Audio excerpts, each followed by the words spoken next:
এখানে অধিকাংশ মানুষে চুল দাড়ি কাটাইতে আসে, এর বেশি আর কিছু করে না।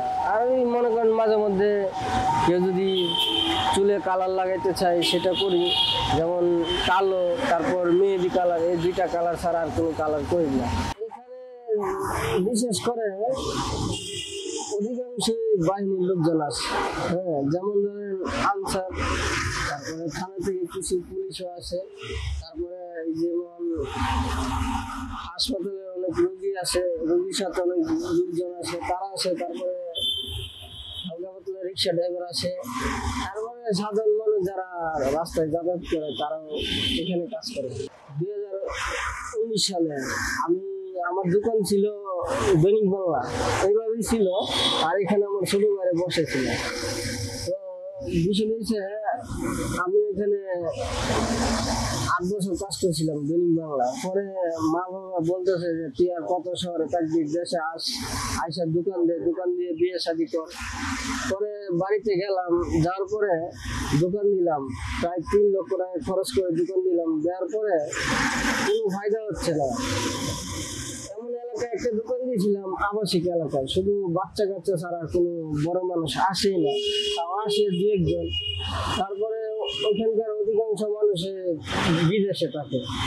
তারপরে 6 মাস পার হয়ে গেল, দোকানের কোনো পরিবর্তন দেখতেছি না। হঠাৎ করে দেশে করোনা ভাইরাস চলে আসলো। পরে আমি কি করলাম, ওই দোকান ভেঙে আমার বাড়িতে নিয়ে গেলাম, আমার 3 লক্ষ টাকা লস হলো। তারপরে বাধ্যতামূলক করোনা চলাকালীন সময় আমি নতুন বাজারে একটা সেলুনে গিয়ে কাজ করছিলাম প্রায় 2 বছর।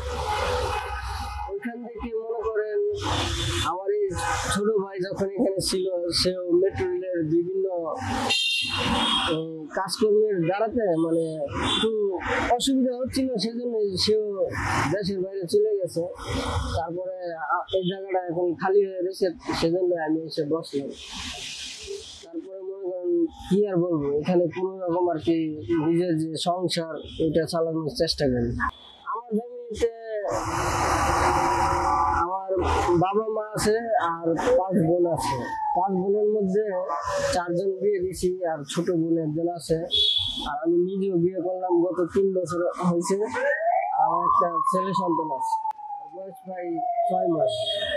বড় কিছু কিভাবে করবো, দেশে যেভাবে ঝামেলা লেগে রয়েছে, যেমন ধরেন গত 1 বছর যাবৎ শাহবাগ রইল না, মানুষ শান্তিভাবে আসা যাওয়া করতে পারে না। বিভিন্ন মানুষ অসহায়ভাবে হাসপাতালে আসে, তারাও সঠিকভাবে চিকিৎসা পাচ্ছে না। আর এখানে মনে করেন শাহবাগ রাস্তা যদি বন্ধ হয়ে যায়, তাহলে আশেপাশে যে হকারগুলো আছে তারা কিভাবে স্বাধীনতা পায়, কিভাবে কাজকর্ম করতে পারে, কিভাবে ব্যবসা বাণিজ্য করবে। তারা তো মনে করেন অনেক ব্যবসায়িক আছে, গত 3 মাস যাবৎ এখনো বেকার বসে আছে। আর আমি তো মনে করেন তাও টুকটাক চলে আসি, রিক্সাওয়ালা কাজকর্ম করি।